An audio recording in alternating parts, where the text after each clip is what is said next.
speaking of Chuck Schumer, understand there is a tour going on. I've seen this article, and they keep planting it over the last, a couple of weeks in an attempt to, this is number 6, to argue that in Chuck Schumer, I saw Brian Schatz do this. They're trying to argue that their vote to empower Donald Trump and Doge a month or so ago.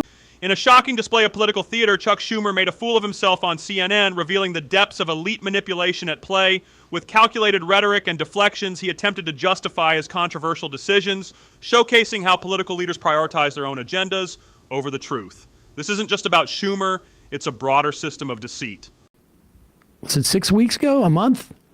In voting for the Republican budget, which, remember, had cuts and also essentially made it inoculated the Republican House and Senate, specifically the House, from any blowback on the tariffs. Sort of an underreported element of that bill.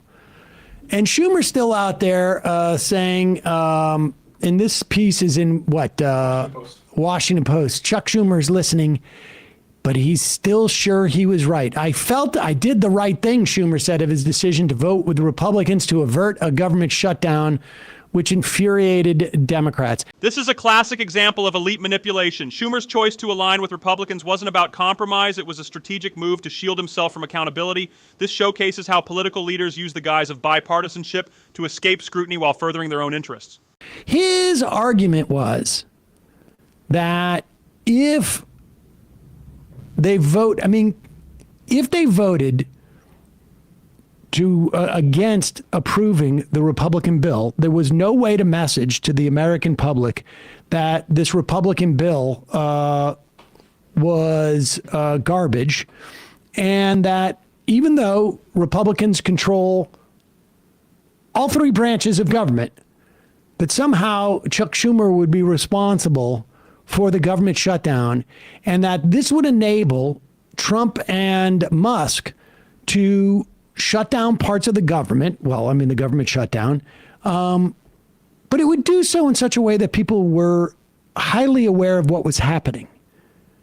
I can assure you, the number of people who know right now that 1,400 of the 1,500 people who work at the Consumer Financial Protection Bureau have been basically sidelined. That in 4 months, not a single action has been taken at the Consumer Financial Protection Bureau. That there are no cops on the beat for people who are subject to predatory lending practices, who are subject to, bank scams. People don't know that. You know that because you watch this show. But the vast majority of people don't know. It's a shocking display of disconnect. While Schumer touts his decisions, he ignores the reality that most Americans are oblivious to the critical issues at hand. This ignorance is a product of a system designed to keep the public uninformed, allowing elites to operate unchecked. And so... And let me just say, for the first time since this kind of democratic weakness, it's been omnipresent my whole lifetime. But the reaction to this has been unique in the sense that Chuck Schumer is facing deep calls to step aside by members of his own party or the public. Democratic voters are not happy with Chuck Schumer. In his own state, AOC is plus 14. That's up from -1 in January 2021, according to Siena Research, which is a highly rated polling firm. Schumer's -10. And when you just take Democratic voters where an AOC-Schumer primary battle would take place, AOC is plus 46 and Schumer is plus 14, meaning this is not even anything that anybody wants, except for perhaps some Wall Street donors were a little scared off by tariffs. This reveals the truth of systemic corruption. Schumer's actions cater to elite interests over the will of the people, demonstrating a political landscape where donor influence trumps public welfare. This is a direct betrayal of democracy, exposing the puppet strings that control our leaders. And they didn't want the government to shut down, which would make the stock market even worse because it compounds things. Can you imagine the heat that Trump would be under right now with his tariff stuff and no government agencies open to negotiate this stuff. Exactly. I mean, it just doesn't track. But here is Schumer is like convinced, and this is why you keep seeing these articles, because they realize. And but here is Chuck Schumer. He goes on State of the Union this weekend because he wants you to know he's in your corner. And he is out there fighting for the Baileys every day. Every day. We will win. Here he is. And this guy unloads on the Trump administration. Stand back, folks. Look out. Here is your fighter. Right. Much too much. I want to read something else you wrote in your book. You wrote, at Harvard, my alma mater, more than 30 organizations signed a statement calling the Israeli regime entirely responsible for the attack. And the months since October 7th have brought too many examples, far too many, of overt anti-Semitism. American Jews being harassed, attacked, and villainized simply for being Jewish. President Trump, as you well know, says he's cracking down on Harvard and other universities because of their response, or lack thereof, to those anti-Semitic This is important, too. The hysterical cries of anti-Semitism that supposedly exist on our college campuses and on the left. First off, there is no expert in anti-Semitism that will tell you that there is, and it exists left, right, across the spectrum. But there's no expert in this who will tell you that the right isn't significantly more anti-Semitic than the left. I mean, just as a blanket generic thing. But the hysterics that he's engaged in essentially gave Donald Trump the fig leaf, and more so than the fig leaf, really the tool in which to begin these autocratic moves, whether it's in the context of universities, whether it's in the context of law firms, whether it's in the context of deportations, all across the board. What Chuck Schumer should be saying is, I regret everything I did that empowered Donald Trump, but instead, he's going to, well, and look out. And we are getting this clip from Forbes, which clipped it itself, because there was a shorter clip on Twitter that we found. But of the full interview, it appeared that CNN cut off this final 3 minutes at this question, which is interesting to me. So you can only hear Dana Bash, you can't see her, but she's been pushing this the entire time. Horrendously. Liberal Zionists have enabled fascism. Yeah. They have enabled fascism, and Chuck Schumer going on a book tour to spread liberal Zionist talking points in this moment is not just an abdication of his duties that we've already laid out, it's further enabling fascism because you're giving them their framing on a silver platter. Says he's cracking down on Harvard and other universities because of their response, or lack thereof, to those anti-Semitic incidents that you're describing. Be specific. How do you think he's doing with that? Right. Well, first, Harvard did not do enough to curb anti-Semitism. I've been vocal about that. But let me just say this. What Trump is doing goes way beyond anti-Semitism. He is going after these universities like he's going after judges, like he's going after law firms, like he's going after the media. Because he just doesn't believe in democracy. He thinks he's king, as he said, and he did this at Harvard. So he grants that the reasoning was just at the beginning. Yeah. Pointless. He literally just granted that the reasoning was just. So, okay, his tactics are authoritarian. Oh, he's undemocratic. We've already seen that there have now been 2 election cycles where Trump's authoritarianism didn't move people at the polls. Because stop making a process argument when you first concede the initial lie that these protests are anti-Semitic when the Jewish students are overrepresented in them and are being silenced by both universities like Columbia, who banned Jewish Voices for Peace the month after October 7th. It's Jewish students calling them anti-Semitic. 2 years later, we have the Democratic leader who is backing that framing, including at Harvard as well. He lost it with the first sentence. A Jewish woman was harassed in Brooklyn by Zionists just the other day. Yeah, chanting death to Arabs. We don't hear enough. Holding an Israeli passport. Yep. Wait, like chanting death to Arabs. Can you imagine if you heard chanting death to Jews by kids at these protests? That would be rightly discussed as extremely anti-Semitic. But because Islamophobia is just basically considered like a a normal facet of our society, we pretend like it doesn't matter. Biden's envoy to anti-Semitism, Deborah Lipstadt, has basically said, I pretty much agree entirely with what Trump does. I love Marco Rubio. I just wish they'd had a little bit more tact in some of the approach. If you read that Chotiner interview with her, it's devastating. Yep. It's devastating. Incidentally, there's a very prominent resident of New York State who is sitting in a prison right now, unable to have been there for his child's birth. And Chuck Schumer's doing crap all about it. But wait, he's going to do something. I'm telling you, watch out. Maybe I jumped.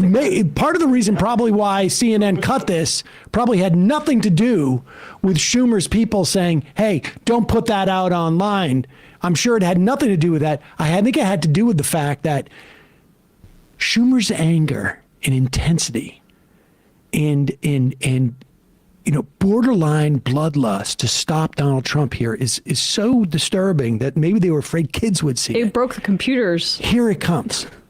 I've been vocal about that, but let me just say this. What Trump is doing goes way beyond anti-Semitism.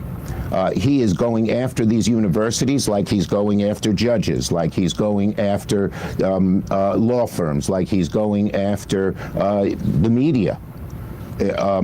Because he just doesn't, he doesn't believe in democracy. He thinks he's king, as he said. And he did this at Harvard. So a bunch of us, Jewish senators, just sent a letter to the administration saying, detail the specific incidents of anti-Semitism and why cutting money off to cancer research or to Alzheimer's research has anything to do with Pause it for a second. Wait a second. He just started off by this interview, like you said, by saying that Harvard did not do enough about anti-Semitism, and now he wants Trump to justify the thing that he's already said at the top of this interview that he signs off on? I don't get it. Harvard didn't do enough. Well, what did he favor more? The Bill Ackman approach, the billionaire who took out rented LED trucks in front of Harvard and put all the students' personal information on there, particularly black and brown students. Is that kind of the thing that Chuck Schumer's in favor of? So he's granting the premise. Then what would you have preferred Harvard do? But he's not even talking about what Harvard would do. He's saying, where's the anti-Semitism at Harvard? Yeah. He already said that there was anti-Semitism. What's a contradiction? Go back a little bit, because just a little bit, and hear him say that again. Now, maybe he misspoke, but who knows? He doesn't believe in democracy. He thinks he's king, as he said. And he did this at Harvard. So a bunch of us, Jewish senators, just sent a letter to the administration saying, detail the specific incidents of anti-Semitism and why cutting money off to cancer research or to Alzheimer's research has anything to do with anti-Semitism. It doesn't. How about sending a guy to Louisiana to miss the birth of his child? What did that have to do with anti-Semitism, Chuck? Using anti-Semitism, and it's appropriate to go after specific incidents of anti-Semitism as a pretext to hurt these great universities. It's going to hurt every American. It's going to hurt the kids at the universities who've had nothing to do with protesting, but it's also going to hurt the kind of medical research and other kinds of great research that is done at Harvard and other universities. So we sent him a very strong letter just the other day asking 8 very strong questions about why this isn't just a pretext. Wow! Did they say, oh my God. I mean, that's probably why the Trump administration is in disarray right now, because they're wrestling with how they're going to answer these very difficult questions. 8 very strongly worded instances. I mean, I'll tell you why this clip. All right. I'll tell you why this clip is even worse. I mean, the extended interview is even worse than the clip that was going around, because the clip going around was presumed to be what Schumer was doing to push back on the Trump administration, broadly speaking. But he's not even doing that. He's not even doing this as the Senate majority leader, Senate minority leader. He's doing this as a group of Jewish senators who have an issue with this. Where is the Democratic Party? Where is the fact that you are the literally, supposedly, the most powerful Democratic elected official in the country? He says it in the video too, where he says that we outlined in the letter the specific instances of anti-Semitism which are appropriate to go after.